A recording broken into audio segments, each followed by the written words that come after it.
Hi, it's Warren Huart here. Hope you're doing marvelously well. I'm with the great Ken Sluiter. Hello, very good, yep. Yay! You got it. I got the pronunciation right. First time. Perfect. Now, Ken's a great guy. He's got great credits if you look him up, and I'm sure we'll put the little music thing underneath. But what's great about him, he's really, for me at least, you're like in the trenches. Yes, that's true. I am in the trenches. I think that a lot of guys, by the time that they're our age, would start like administering and delegating things, whereas I feel like I spend a lot of the last 25 years with my head in between speakers, or right, somewhere about that. Yeah. Well, we have a mutual friend, Brad Wood. Yep. And Brad highly recommended that I talk to you, and not just because you're a great guy and stuff, but because of exactly this. The thing about Brad's interview was, he's a producer engineer, and he's probably what half the people watching aspire to. They want to be a guy that, has got a home set up and, is making records and getting... The thing about you that we love is the fact that you're here every day. Mm-hmm. You're working... One of the first things I asked you is, how do you mix? And you went, I mix in a box. And I was like, yes. Because really, the great guys that we love, they're all moving towards that. I would say a lot more than most people realize. I think that there's, for whatever reason, I think that... that we all know the reasons why people do it, but I think that I think it happens more often than anyone realizes. Sure. And I think a lot of people will make that transition without advertising that fact. I agree. And that serves lots of purposes. But yeah, there's I think that somewhere along the way it was like a in the box mix revealed itself to me, and I thought, well, if that person can do it, then I'm going to figure out a way to do it. And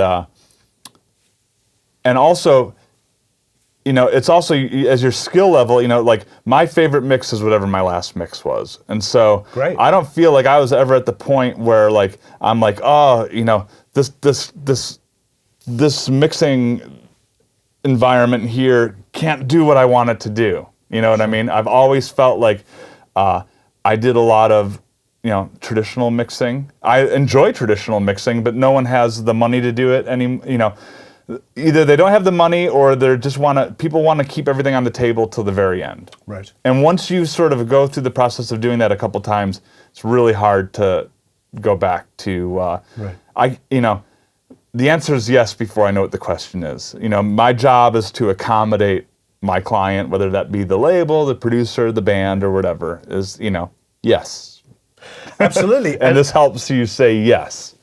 Absolutely, and ultimately, the only thing that matters is, does it sound good? And I do think it sounds good. I think that, in addition to, like those, there's those dudes who think plugins sound like the real thing. Like, right. I think I've become one of those guys. Oh, wow. And there's a few of, I agree, there are certain plugins that sound as close as you can get. I think that, like the UAD stuff, Can I mention brand names? You can mention brand names. We don't have any... The beauty of what we do is we do talk to people that manufacture, plugins. We recently met with Stephen Slate. We're going to try a lot of his stuff. There's so much great stuff out there. Colin, obviously, is a wonderful guy from Mac DSP. Yeah. And he is and this is on camera, he's a pioneer of analog simulation stuff. Yeah, for sure. But again, we have no affiliation with this stuff. Our whole thing is to introduce people to all the stuff out there. And not go any one direction. Sure. I don't need to have every plugin made under the sun, but between the UAD stuff, the Slate stuff, I think the stuff sounds fantastic. Great. I think it really sounds good. I think that I like the idea of a mix. I mix portably now. Like a lot of times I will mix at home. Wonderful. But I will come here and host a mix with a client if I'm working with somebody. And I can plug in my computer into here, open it up, play it back. If I go to different studios, it's just nice to have all the plugins ready to go. And I've even gone so far as for the last I mixed two Jerry Lee Lewis records, the last two Jerry Lee Lewis records, and we were literally, I was playing back my Pro Tools sessions in the mastering room because the clients. Everything needed to be on the table. I couldn't make stems. You never knew what they were going to ask for. And sometimes, like, the amount of mixes I would have had to generate to have myself covered, it didn't make any sense. And so one day I called up, Stephen Markison. I said, hey, how about I just bring in my Pro Tools rig and we just run it digital out into whatever D to A you like. Yeah. And I press the space bar and there'll be the mix, the live mix playing back. Wow. And if you hear something that is making you, if there's a moment of sibilance or a cymbal that's too hot that's not allowing the EQ the way you want it to be, just throw up a flare and I'll just go tweak it. And wow. And once you do that, you kind of like that. What did Stephen say? Well, the funny thing with Stephen is, you mix and then you mix onto a print track, and then he just said, hey, I want to try an experiment. Pop the mix track into input. I want to hear the multi-track flowing. He's like, yeah, that sounds better. So I pop it out of input, so I'm playing back the track, the printed track. He's like, yeah, that sounds good. Doesn't sound as good as input.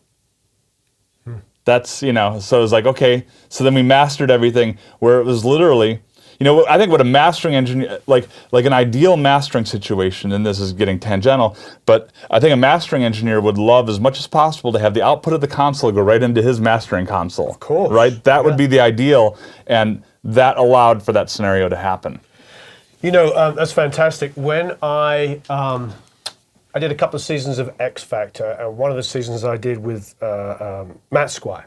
Okay. There was loads of different producers and stuff. From Howard Benson was there. It was me and Howard and Toby Gadd and Matt Squire. And Matt Squire, I asked him about his process, and he said he mixed entirely in the box. And I was like, oh, cool. And I was like, why? And he just said, I had all these mix changes I had to make, and I was making a record in whatever city, and he had an SSL, he had everything you wanted. And he said I was just forced to have to recall it and make it sound as close as I could. Sent it off to the label, and everybody's like, wow, the mix is like 10 times better. And he's like, oh, wow. Just like, it was just being forced to make that decision, not having the SSL. Right. And the other thing I've noticed that I enjoy is like sometimes I'll recall, I did this with Aerosmith with a track called Legendary Child. We took Neil's stems from the SSL and then remixed the stems inside of Pro Tools, and everybody preferred that when we had to do, we were forced to do it because of time. Same thing, limitations. Yeah. It's amazing you learn. Like the Beatles learned phasing and flanging and all this stuff by accidents and double tracking, all of these things. Yeah. It's amazing we make advances by being forced into situations. Absolutely. And I think that it's just been, it's funny because for me, and we could talk about like part of like, I kind of owe my career to Pro Tools in a way. In other words, when we go back, if you want to, go back and see how I got started, we can talk about that and how Pro Tools, but I have been sort of dabbling with mixing in the box for a very long time, and there's a few things that have happened over the years that have really made it mixing in the box becomes a necessity, but then you realize, like, I actually really like the way it sounds. And the one thing that I've gone to in the last year or two is, for a long, long time, I mixed in the box, but I would run my mix into a Smart. That was my final chain. And then I got a UAD, Waves plugin, and I started A/Bing it. And the only thing I could determine was I was like, well, the Smart, I think, sounds better than the plugin, but the trip going out of the converters and back in was I couldn't hear the detail anymore. In other words, I was starting to hear like, wow, I can't really hear the difference between the two. How can that be? How can the plugin? And so I was like, well, maybe I need better converters and all this stuff. And then I started noticing that if I didn't use any outboard gear at all, it started sounding better to me. And the only reason why I think, and maybe somebody could explain this to me, but it's my understanding that if you don't involve converters, like if you're mixing 100% in the box, the only converter you're using is your D to A, then the clock that you recorded the material with is what it's going to reference. In other words, if you have an external clock, and this is getting real technical, No. but if you have an external clock, it will affect how you hear it out of the monitor, but it doesn't change your print. Your print is happening in the box, 100% in the box. So the only clock that matters is the clock that you recorded the tracks to. Mm-hmm. If I do an insert, now the clock that's clocking the system is going to change the sound of your print. Interesting. And so what's the point of going into a studio and using an atomic clock or whatever kind of clock, that people like? And I think that there's some snake oil with clocking in general, but simpler sounds better to me. The fewer clocks you can have involved in a production, the better off you are, and you just saved yourself one process from that. And so I eventually, as much as I love my Smart, I sold it because to feed my plug-in addiction. Right. I got rid of it. I wasn't using it. And I started selling all my analog mixing gear. I only kept my analog gear that I used for tracking and overdubs. If it was something I only used in the context of a mix, I got rid of it and sort of committed myself to mixing 100% in the box.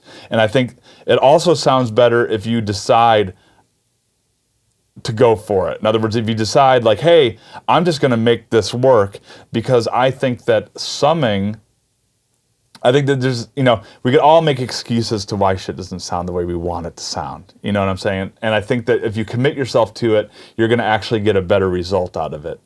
I think summing, I've dabbled with that and I've worked with that a little bit. Most people who like summing, what they're doing is say, for example, if you're tracking a band in a traditional studio, with Pro Tools, you set all your playback faders to 0, right? And then you build, at least I try to build the balance I want into the multi-track, which is actually a pretty old school way of recording. And then as you get doing overdubs, all those playback faders that were all set to 0 have to move down a little bit to make room for the 4 guitar overdubs that weren't part of the basic track, right? And a good engineer will keep an eye on that and will keep trimming back so he's hitting his console in the sweet spot. In Pro Tools, because Pro Tools nowadays, it's not just the engineer recording into it, the producer's recording into it, the artist is doing stuff into it. It's not 24 tracks anymore, it's 100 tracks, but at least, if not more. Yeah. And we're all guilty of it. And a lot of people who operate it don't know how to properly trim back a mix. In other words, trimming back a mix isn't just pushing all your faders down. If you push your fader down on your snare drum, it's not hitting that reverb as hot. So you have to have a sort of strategy for how you sub everything. So when you have a mix that you like and you just want to turn it down a little bit, you're not feeding your parallel compression less, because it'll change the mix. And that's not, we don't need to get into that right away. But people who have summing consoles, if you have Pro Tools coming out of 2 outputs, and it's just living in the red the entire time, and then you take that and you split it out to 8 stereo pairs, yeah, it's going to sound better.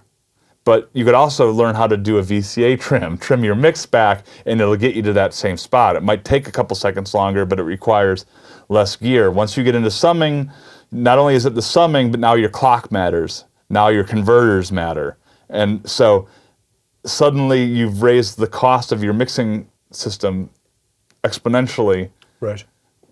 I'm not interested in that. I want to get maximum sound with the minimum amount of gear. Yeah, no, I totally understand. And then, of course, recalls become easier. Recalls become much easier. Recallers become much easier, but at the same time, it's funny because I'm dealing with now, it's December 2015, so everyone's making the decision, am I going to Pro Tools 12? Because it's going to be an extra $600 if you don't do it in the next 2 weeks. And yeah, boo. No, I just was like, oh. Oh yeah. So yeah, and maybe that won't even be relevant by the time this comes out. Right. But even recalls are easier, but you also do have to make decisions when you bump your Pro Tools system up to the, when you go from RTAS to AAX. For example, when I was going through it, some of the plugins I owned, I said goodbye to. It's like, $100 to upgrade to that. You know what? I haven't used that in a long time. I'm not going to upgrade that one. It's good, but it was of its time. And so, I probably couldn't pull up a mix from 5 years ago anymore. Like at some point, you have to say, it's like in your recording. So do you print stems as you go? I do print stems, yeah, and so that make recalling easier. That makes recalling much easier, and also when you print stems, you print your mixes, all your alternate mixes, and you print your stems, and then you send them off, and it's sort of like, okay, I'm done. You know what I mean? Like if you guys want to, if a band wants to keep tweaking, or if a label wants to keep tweaking, you have what you need to do that. Or if you need to create some bizarre sort of TV hybrid mix. But the tricky thing with stems is, and this is something that is maybe like you could do a whole nother topic on, is that if you mix into compression and EQ, and then suddenly you're just running your drums into the EQ, it hits differently. And there's ways that you can go about dealing with that. But for a while... The weirdest thing is, sorry to pause you there for a second. The weirdest thing is, I kind of like it. Because I find when I do stems, for exactly the reason you're talking about, it doesn't hit the EQ and compression the same way. But I find when they come back, and if I've got like 8 pairs of stems or whatever it is, sometimes more, but let's just say 8 for instance, redoing that sometimes back in through a master fader makes my mixes sound even bigger. Sound better. Well, the good news is that what you're when you suddenly take out the bass and the guitars and the vocals, you're hitting the compressor less. Exactly. And so it gives you a chance to hit it more one more time. You know what I'm saying? And the good news is it's going in the right direction, that you can always add a little bit more. But I know what you mean. And sometimes having the reverbs not, like if you're sharing a plate with a vocal and backing vocal, and then suddenly you have the lead vocal into the plate by itself, it's a different sound. Absolutely. It's often a better sound, but I've had people come back and they're like, oh, the stems don't sound exactly like the original mix. And it's like, that's not how stems work. Unless you were to not mix through a 2-bus compressor and not mix through a 2-bus EQ or whatever, but then you're sort of like gearing your setup for we're trying to get to the finish line is what we're trying to do. We're not trying to, draw out the mix longer than possible. But yeah, I make stems, and, honestly, the amount of stems I make depends on how much money I'm getting for the mix. Right. You know what I'm saying? In other words, if you come and, like what one can get for a mix, the difference in what your mix rate could be 100%. You know what I'm saying? In other words, one day you can make, $2,000 on a mix, and then the next day you're making $500 on a mix. It all depends on, whether you like the music, whether there's a favor involved, whether it's a project that you worked on that you just want to see through. But, the amount of stems, because it takes time, like you finally get the mix approved, and then you're like, okay, I have at least 2 hours of printing to do, and sometimes, I have the luxury of having an assistant do it for me, but oftentimes I'm the one doing it. And that's another reason why I like portable mixing, is that if I'm at home and it's 10 o'clock at night and I get the email like mix is approved, we need it tomorrow morning, I'm not driving anywhere. I'm walking down into my little room that I like, and I like working in there. So my question would be, so portable, so you're mixing on a laptop? I'm mixing on a laptop. Yeah, Great. I have Pro Tools Native. Okay. HD Native. So, I get VCAs and some of the HD features. And I had an Omni and a Native card for a while, but I recently just gave in to the whole UA Apollo thing. You have the Apollo? So I got the Apollo, which gives me a little bit more DSP. Do you have the rack mount one or the little one? The rack mount one, because the little one only has one Thunderbolt connection. So unless you have a newer laptop with 2 Thunderbolts, you can't plug in your monitor. I see. And I wanted some preamps. And when I'm at home, like if I'm mixing at home and the chorus doesn't lift enough, I might grab a guitar and rake a chord across the downbeat. I might add a shaker in, depending on what it is. And so I like to be able to have a little bit of recording equipment handy when I'm mixing, and I thought it sounded really good.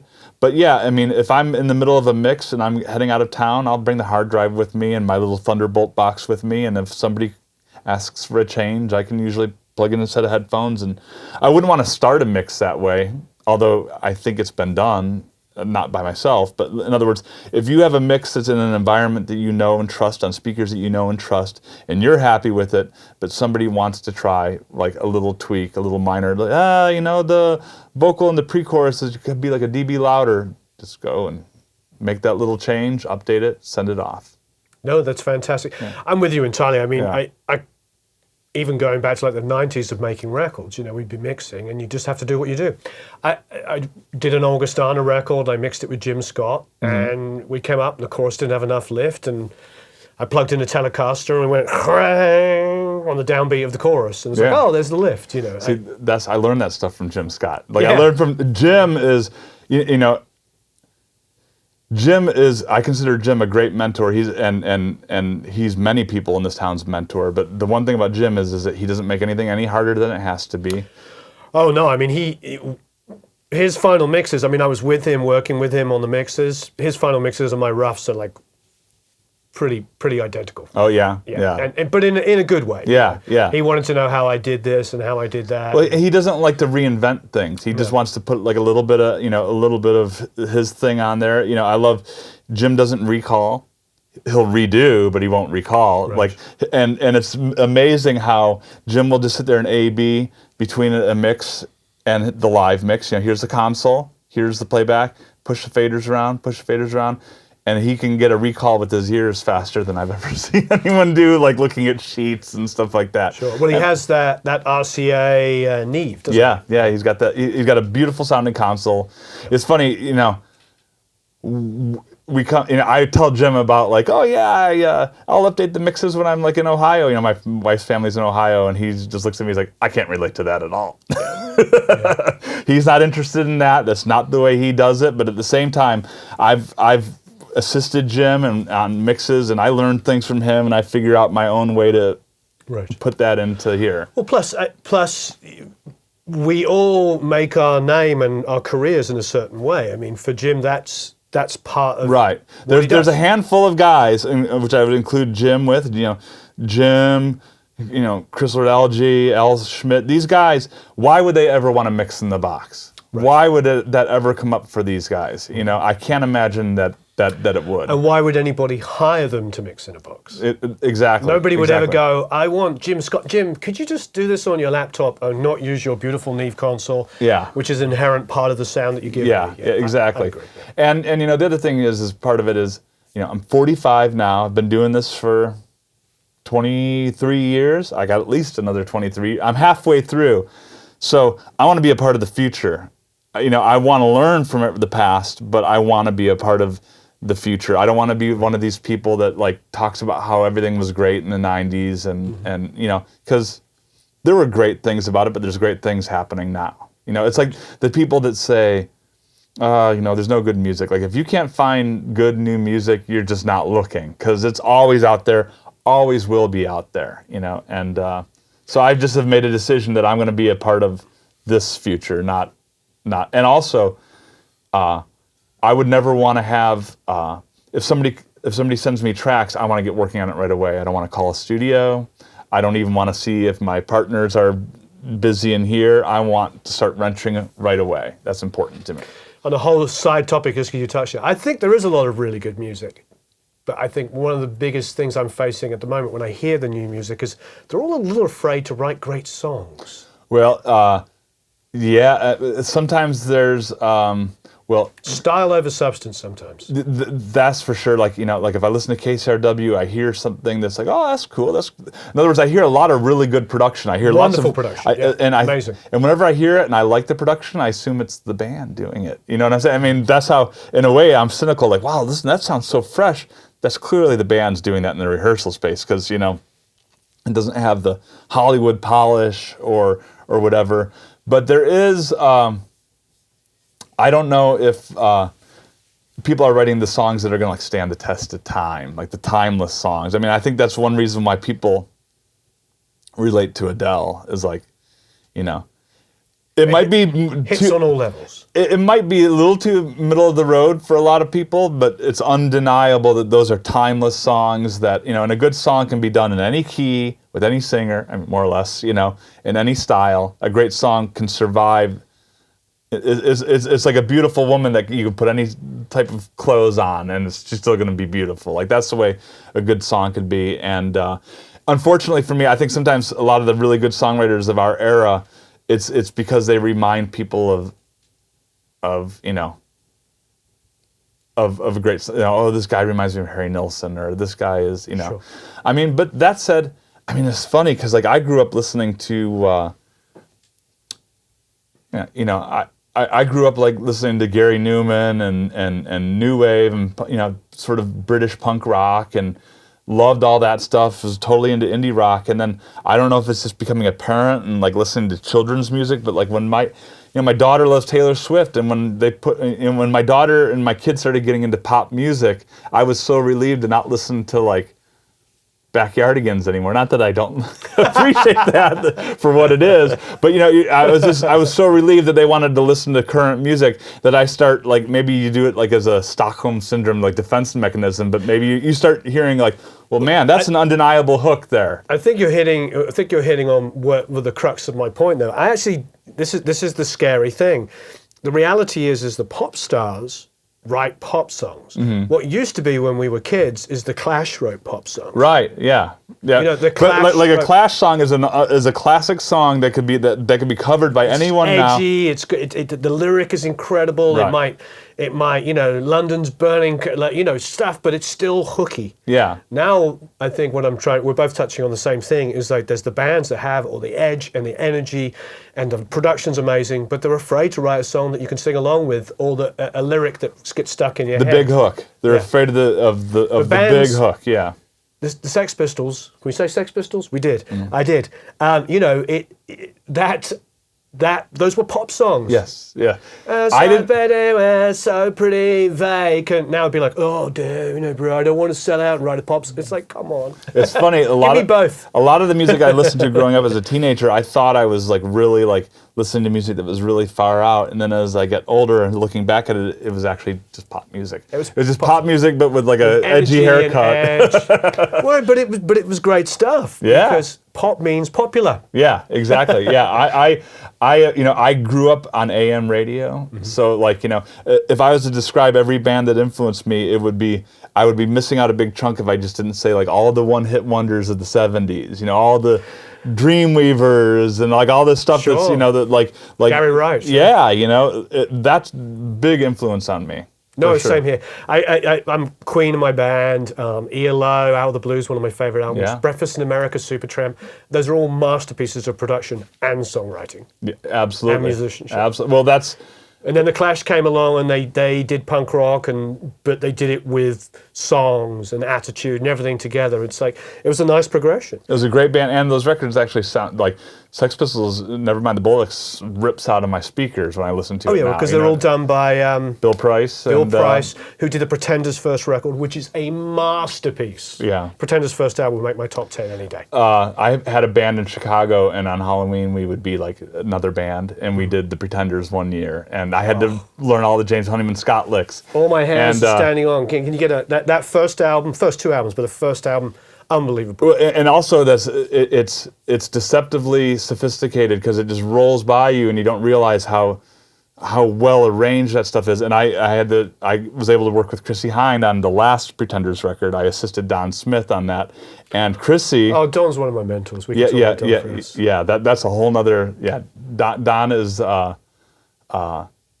Yeah, he was fantastic. And on the first day, he's like, she doesn't like dealing with me, so I want you to deal with her the entire time. So I had to do all the overdubs with her. And fortunately, my wife's from Akron, so we were able to connect a little bit, And wow. And the other thing, too, is I learned on that session where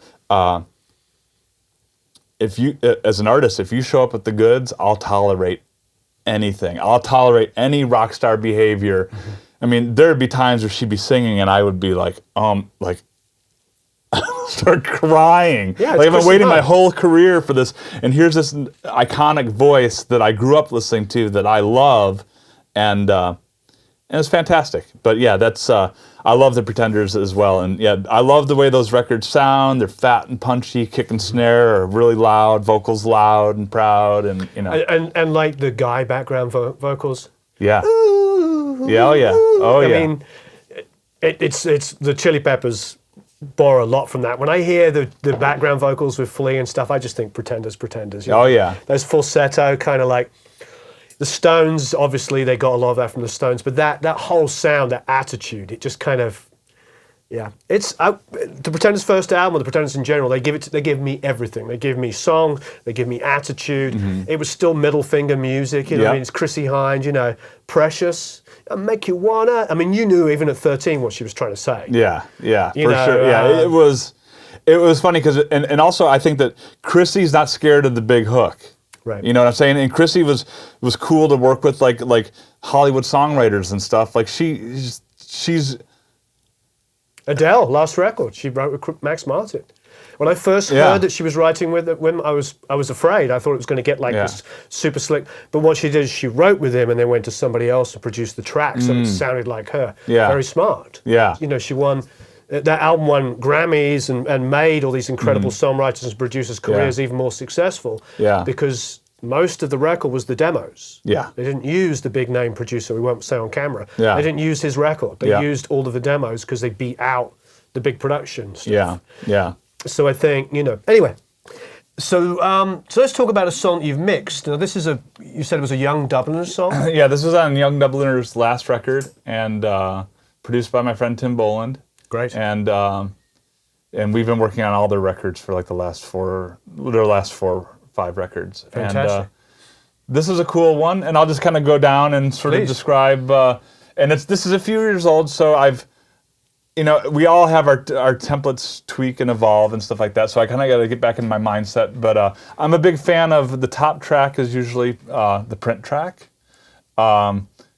I like to be able to, just go through all the different mixes and hear what's changed. I typically, I'll print to a track that has a little bit of limiting on it. Like if you send a mix to a client and it doesn't need to be the loudest thing in the world, but it can't be what you'd send to a mastering engineer. It has to be a little bit louder. I agree. And if you make it too loud, then you tie the mastering engineer's hands. So as I'm printing, I'll print to a print track and then a print loud track. And the loud one, as you see, looks like a brick. It is what it is, and that's what I'll usually send to the band. And then once we go to mastering, I'll usually master off of this track here, which you can see. Actually, you can see the kick and snare poking through the din a little bit. I have a mix trim I usually keep right here. When I mix in the box, and a lot of the things I've learned about mixing in the box, you could also use mixing traditionally, but I like to start on the chorus. Start in the loudest part of the song and get your headroom sorted out. Give yourself plenty of headroom so that way when you start getting into your fader moves, you can push up a kick drum on a downbeat here and there and you don't fold the entire mix, And I'll kind of, when you're mixing traditionally, for me, I'd start with all the faders down, push up the kick and snare, push up the bass guitar, and get it going. If somebody gives me something to mix, I usually don't ever start with all the faders down. I usually continue their mix. And especially now these days that people are sending Pro Tools files, a lot of times the guitars are already panned the way they want them to be, which is nice. Mm-hmm. I don't care which way drums are panned. I used to. Most people are, I like it audience perspective, or I like it. I gave it up. I used to have an opinion, and now I don't. I just go with however I find them. You want to make sure that they're the same. But I always go drums. All my kick drums go into a kick augs. Snares go into a snare augs. The rest of the drum kit goes into its own augs. Sometimes I'll run the toms through. I must have beefed up the toms a little bit. Bass guitar.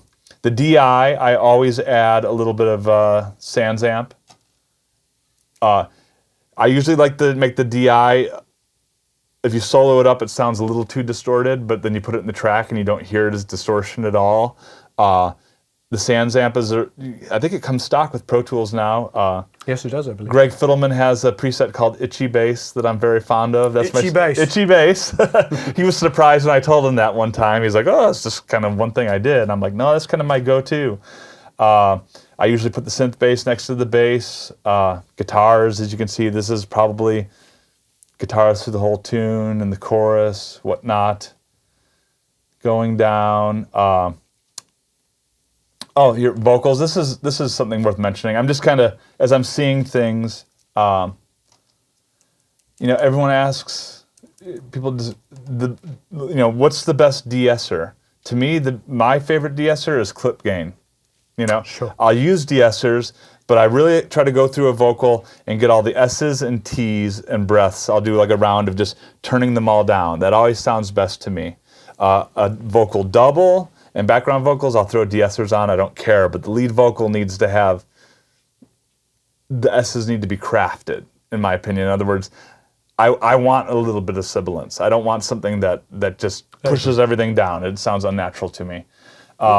Especially if we brighten our vocal to make it sit nicely in the mix. Well, we've got to then balance down where the S's are getting out of control. Between brightening and compressing a vocal to where it sounds like a modern pop mix now. It used to be, oh, I'm compressing that too much. I can really hear all the breaths and the noise. Oh, I better ease up on the compression. No, that means like get it where you want it to be and then turn up or down whatever you need to do. I agree. On the file. And the other nice thing about clip gain, which is, I think like to go from Pro Tools 9 to Pro Tools 10 was like $1,000 or something crazy. And it was worth it just for clip gain for me. Just because you're adjusting the levels before any of the plugins. Can we see your clip gain moves? So let's see here. I'm gonna run the mix here so you can hear it reasonable. Wanna be a big man, spread it all around. Give it all you got, don't let them bring you down. A breath down 9 dB. Speak their minds, more than there ever was, they're right on time. Words come easy, you'll be singing like it does. Write it all down just to make you sure up inside out. You get an idea there, like that S right there is down 8.5 dB. And so I just go through it and listen and, you know. Great. Usually 5 at least. Can we see the processing you've got on the vocal? Sure. Let's see what. Oh, there is a de-esser as well. So, like I said, I'll do it too. You know, I'm with you. I always put a de-esser in there. Cheat to win. Yep. This was probably part of the track. In other words, I don't normally go for this plugin, but if I see it and it was there, Renaissance Fox is undeniable.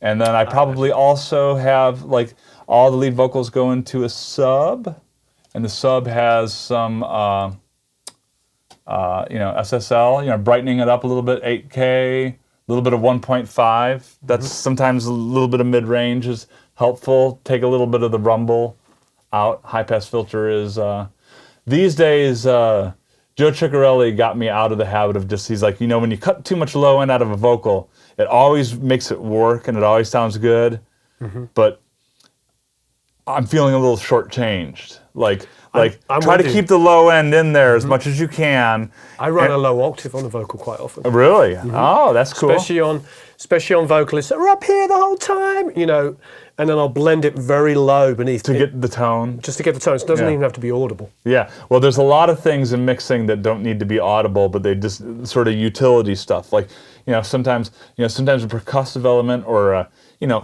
now that we have our ears tuned in, like all the keyboards that, like you think of Aerosmith as this guitar rock band, and then you listen to Dream On, and it's like it's Mellotron, Or you listen to, Van Halen's was it, And the Cradle Will Rock, and it's clearly like a Wurlitzer into a distortion pedal, So, a lot of times there's things that might, or Cheap Trick records, just.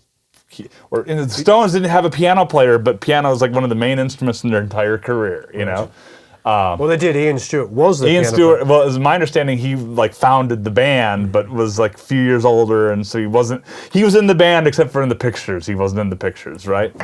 But yeah, that's. So what's after the SSL? So let's see. This is the blue stripe. Blue stripe. This is not my normal setting, so maybe it was on before I got the track. Although I always have the release to the far right. Yeah, I always have the release to the far right. I'll typically have this starting like this, but if you're doing it with parallel compression, and I've just recently got into the attack and release settings on a 1176, for example, when you're running in parallel, don't follow the same rules because all the attack's coming from the non-compressed version. So yeah, that's... And then I got something else. Yeah, well, cheat to win. This is I call cheat to win. Yeah.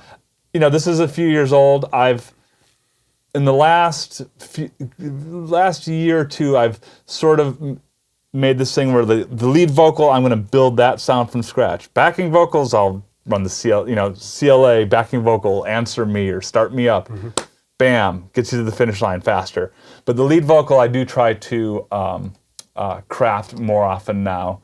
And then I have let's see. For reverb, I have Altiverb probably on what was it? Some hall setting. Normally, I'll do these days I do because now I mix on a laptop. This was probably mixed on a TDM system. Usually a combination of UAD plate or a 224, and then maybe a little bit of sound toys like left and right, like micro pitch shift, which I'm doing here. I call it the H3000, but it was actually a little pitch shift, which isn't showing up right now. Sneaking that in. I do the same trick and I call it the H3000. I actually have an H3000 and I print plus or minus, plus or minus, plus or minus. Yeah, I call it the Aussie. The Aussie. The Aussie, right? I mean, it's like a little bit loud on Aussie, but the same idea. Mine is after, it's funny because mine's after Dave Gilmour. Oh, sure. It's the Pink Floyd trick to get the Dave Gilmour vocal. But Gotcha. You're right, Ozzy or Dave Gilmour, Gotcha. depending on who your go-to is. My dog's called Ozzy, so trust me, I'm a Black Sabbath fan. Okay, yeah, good, very good.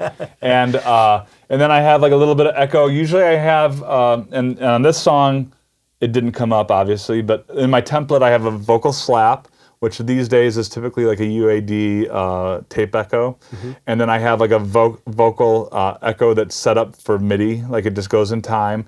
And then I have one that's set up for a throw. And what I'll do is it'll send out of the lead vocal into a fader, and then out of the fader into the reverb, and then that's where I tag all my little vocal lines. And I can, Wonderful. I didn't do it on this mix, but I do that often now, and I have like a little artist 8-channel fader box to ride my faders, and I just go for it, and I just have fun with it, and I don't judge while I'm doing it. I like wait, let it age, and then it's like, that's a little too extreme. I'm gonna back that off, or man, that one ride was perfect. I'm gonna copy and paste that. And then I have like a return for all the effects, so that way it's like, okay, everything's sounding good, but the entire lead vocal just sounds a little too wet. I can just back this down. On the returns for things like this, I try to not automate them because I want to keep the faders free and clear. And then that all flows into, all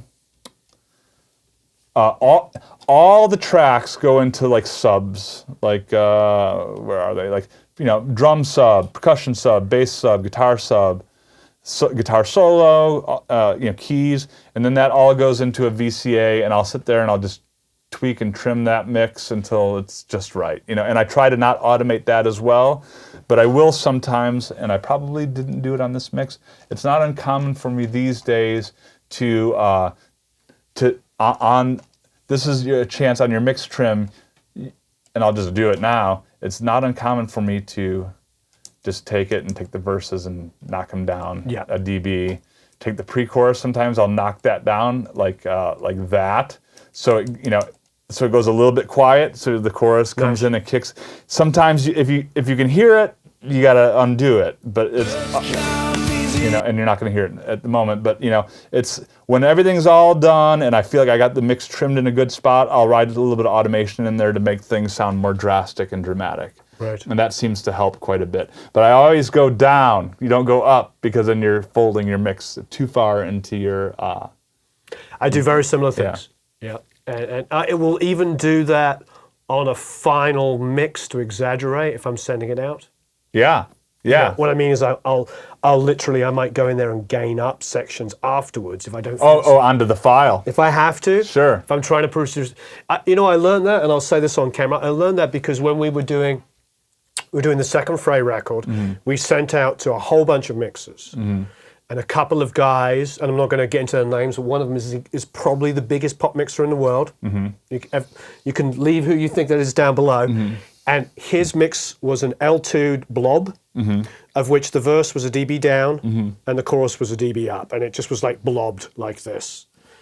So it was loud as it could go, but it was volume, it was gained afterwards. Interesting. So it slammed through an L2 or whatever he was using. I'm sure it was an L2. That's most people's go-to. Yeah. Excuse me. So an L2, but then the whole blob stayed blobbish, but went up, down, down. And it just manipulated the effect. Because what we did is we did a playback for the band. Yeah. And we took the 5 or 6 mixes that we had and we leveled them all exactly the same. Right. So when they were listening, they weren't listening to... And Michael Loud always sounds better upon Exactly. first listen, yeah. But it was interesting, even with that, even with the choruses all being the same level, because that was the only thing we could match. Right. They still gravitated towards that mix because they heard it coming out of the speakers as this big, huge. So it taught me a valuable lesson. You know, Yeah. I'm sure you're the same way. You work with very successful people, and you go, what are they doing that's different? And you borrow their. Oh yeah, I mean everything I do, like everything I do is based on either something I learned from Don Smith, Jim Scott, or Joe Chigarelli. Those are like that's a pretty great trifecta there. Well, and and the one thing Don was my first in America was my first real mentor because I made a record with him. Ah, okay. And he was way ahead of the curve because in '95, everybody was using the latest and greatest. He was the first guy I ever went to that had a Neve sidecar. Yeah. And was tracking drums for a Neve sidecar. Yeah. It was kind of rare in the early mid-'90s. Yeah, everybody was SSLs and the latest and greatest. Yeah. And here was a guy, and I remember, just as a total sideline and probably not relevant, I remember he had his Fairchild. You remember Stereo 670? Yeah. And he had Mick and Keith written on it. They were still there in 2008. Why would you ever take that off? I know. But the thing I would say about that, and this is just something I just got to touch on. Please. But I think that all these videos and seminars and mixing the masters is cool, but I got to say that I spent years coming up through the indie rock, Chicago. I worked for 10 years in Chicago, worked with a lot of people that I thought were very talented and very good. But my first 10 years of my career, even though I was working with people that I was influenced by, I didn't have a mentor. I didn't have anyone that was like, I'm going to shape what I do on what that person's doing. And then I came to LA. And I came to LA when it was like, hey, we're paying Pro Tools editors $1,000 a day. And I always joke that literally in the 2-day drive between Chicago and LA, the entire music industry collapsed. By the time I got here, the party was over, And but I scraped my way through. What year did you arrive? 2003. 2003. So it was. I scraped my way through. Was working. I had a studio in Chicago and.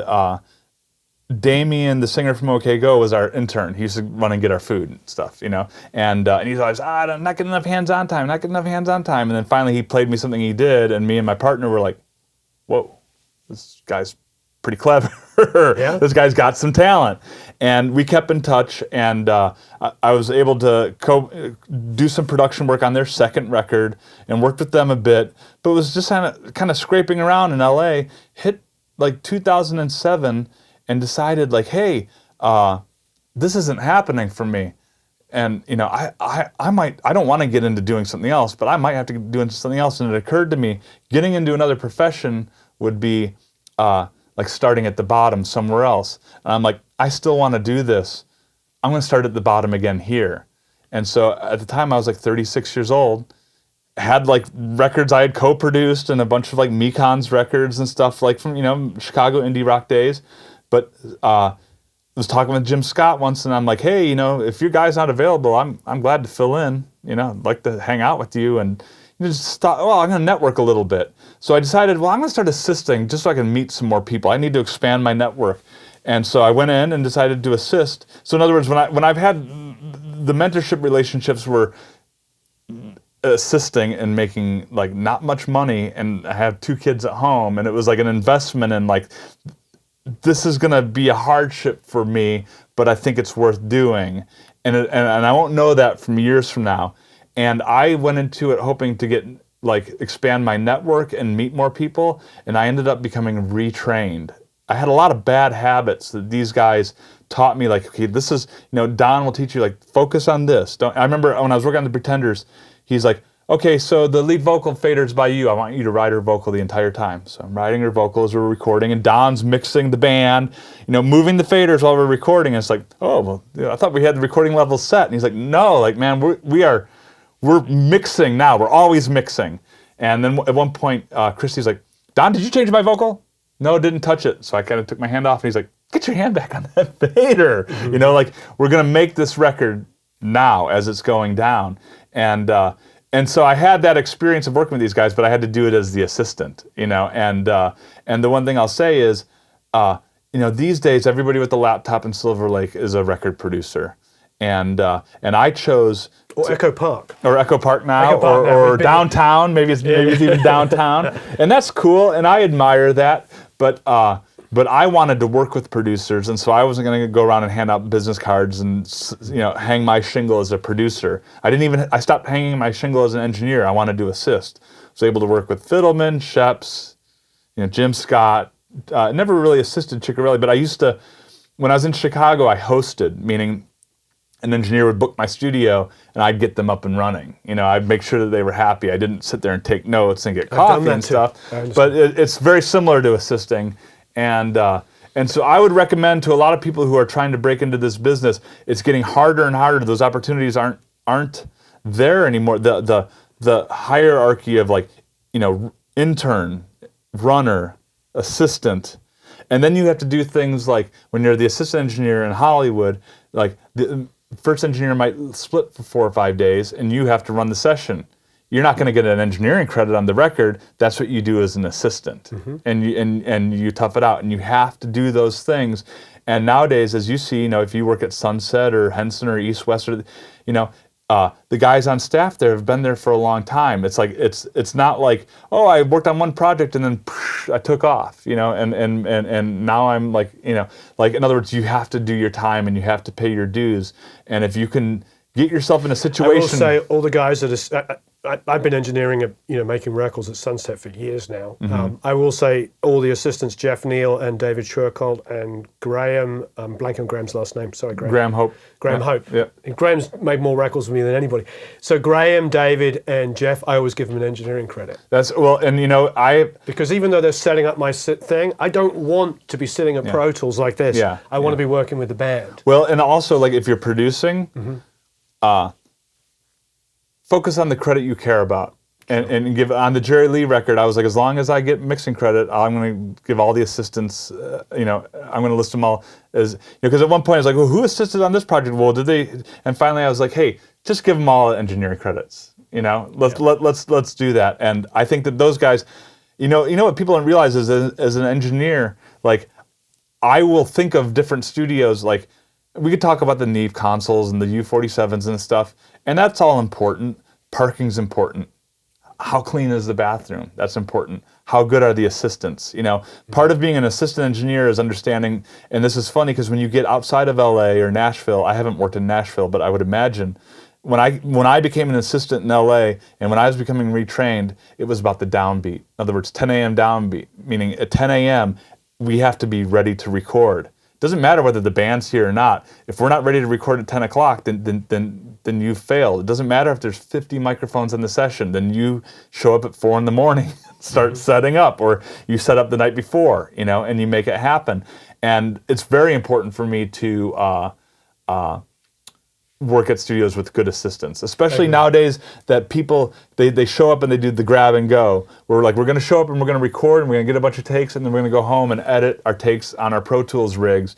The camping out doing overdubs doesn't really happen at those studios anymore. Though that kind of work I'm fine to do anywhere and you don't need an assistant, but you know, it's important. All the little things, you know, are, you know, as I said, you know, how clean is the bathroom? Is the parking good?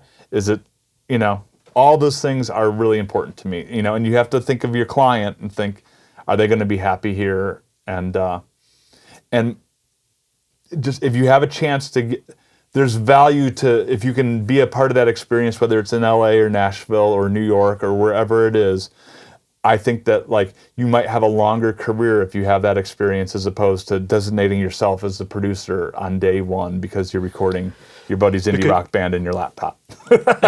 No, I agree. And I think one of the biggest purposes for me to do these series of videos is to share these kind of experiences. Like, I watch a lot of the other videos that people do, and I learn from everything. We're continually learning, and that's an important thing, always be learning. But one of the biggest things for me that is, like, I don't want to just put a video up talking about a snare reverb or the attack of a kick drum or something like that. It's like, you know, I'll open up a session like you just did and talk about 57 different things. Yeah.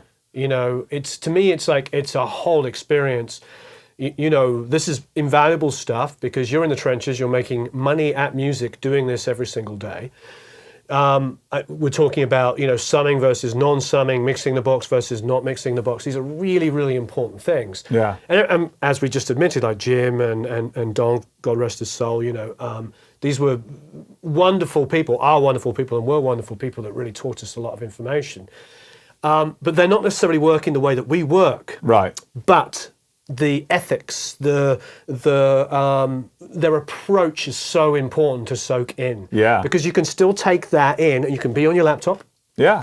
But you can still understand how to relate to musicians and get performances out of them and make them feel comfortable. You know? I remember one time I'm working with Jim, and the band was working something else out, and he was going to get involved and make a suggestion, and then he started hearing the band sorting it out themselves, and he's like, great. Like, I'm not going to say a word. And I've had this discussion with a lot of people that, like, sometimes when you're working with the band, you know what the solution is to the problem, and it depends on how much time you have. But if they figure it out themselves, then they'll own the solution, but if you go in and you impose the solution on them, then it's just human nature just to feel like suspicious of that solution. So sometimes it's worth it to just sit back and let them sort something out. I mean, sometimes you have to move things along too, and that's part of being a good producer, good project manager. And you know, it's funny because when you're an engineer, oftentimes you're producing the session, but you're not producing the record. You know what I'm saying? In other words, to me, the producer on the record is the guy who project managed the entire thing. You know, hired the musicians, booked the studios, picked out the food, hired the engineer or whatever. But some guys, if you hire an engineer and then you sit back and read the newspaper and the engineer's interacting with the musicians, if that's a hit record, then you're a good record producer. And it's not fair, but it's the way it is, you know? And more now, it seems like there's more writer producers. Like, you're either like a writer producer, you're an engineer producer, or you're like label guy producer. Like, those seem to be like the three worlds that producers come from. And there's no right, wrong way to do it. It's just whether it's a good fit for the particular project that you're on. Yeah, ultimately the results are all that matter. Yeah, exactly, exactly.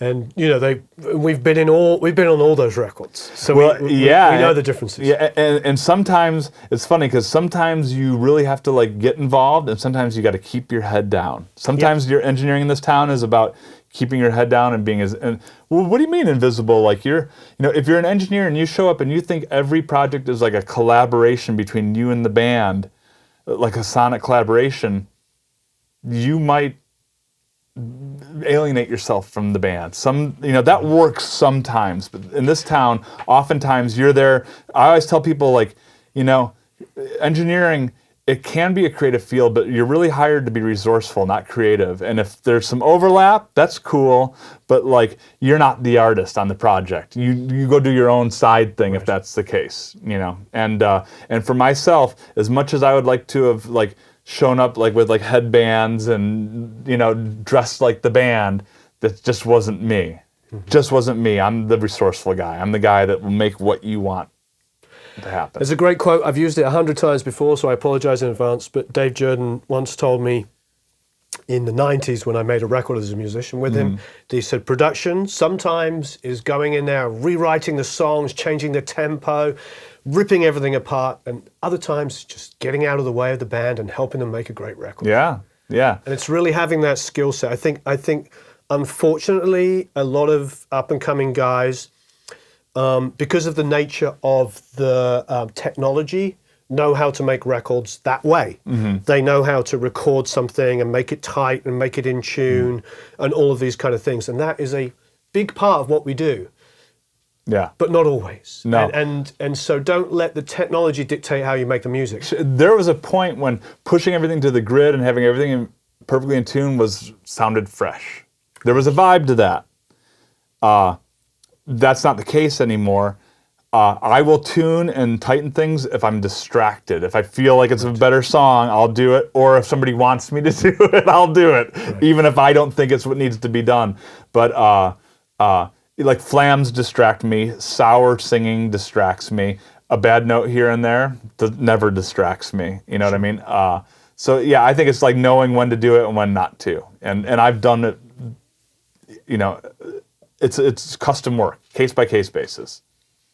And that's where I think the people skills come in. That, you know, everyone's like, yeah, Ken's kind of quiet. He's kind of a shy engineer. And then somebody's like, Ken, no, man. Ken's actually talks your ear off. Yeah, opinionated. And it's because on that particular project, I thought that would be the proper role for me to be in. You know, and especially when you're an assistant, you learn to keep your mouth shut. Right. Nobody wants the assistant, like, you know. And I always tell assistants that if an artist ever asks your opinion is exactly what the producer said. Yeah. That's the quickest way to get fired from a project is to go, hey, you know, they go, Ken, what do you think? You know, your assistant, like, yeah, no, I don't think Joe's right on that. I think you should be. Yeah, no, exactly. You're there to support the producer. Yes. For sure. Yeah. Well, look, it's been wonderful talking to you. Yeah. This is amazing. I want to do more, and I think we should do another. Okay. We should do some other stuff. This has been fantastic. You know, we'll put some information below so people can see what you've been working on. Okay, So they can get a real sense of it. So thanks very much. I really appreciate it. Thank you, Warren. Yeah, this is a blast. Like I said earlier, we're going to have to do more. This is fantastic. I'm around. I like to talk. Me, you know, I don't like talking. No, God. I love. First of all, I like talking about music. I mean, we scrape the surface on some of the bands that we both share in common, and we have you know, and there's some obvious things. We're talking about some of the, you know, there was a period of time for me in that late 70s, early 80s when all bets were off and people weren't afraid to make edgy music, but also write great songs. Yeah. And I think that the production of that period is also some of my favorite productions. Oh, yeah. Yeah, for sure. We can do a lot more talk of that stuff. But please, as ever, subscribe. Go to Produce Like a Pro, sign up for the email list, you get a whole bunch of free stuff. I think we're going to do, you know, we're launching a premium channel soon, and I think we should do something we can for those premium members where you get to hear real detailed stuff. So please check that out. As ever, leave some comments and questions below. I will try as much as possible to ask some stuff. Maybe we'll try and get Ken involved as much as possible. Thanks, Ken. All right. Thank you, Warren. Thank you. Thanks for watching.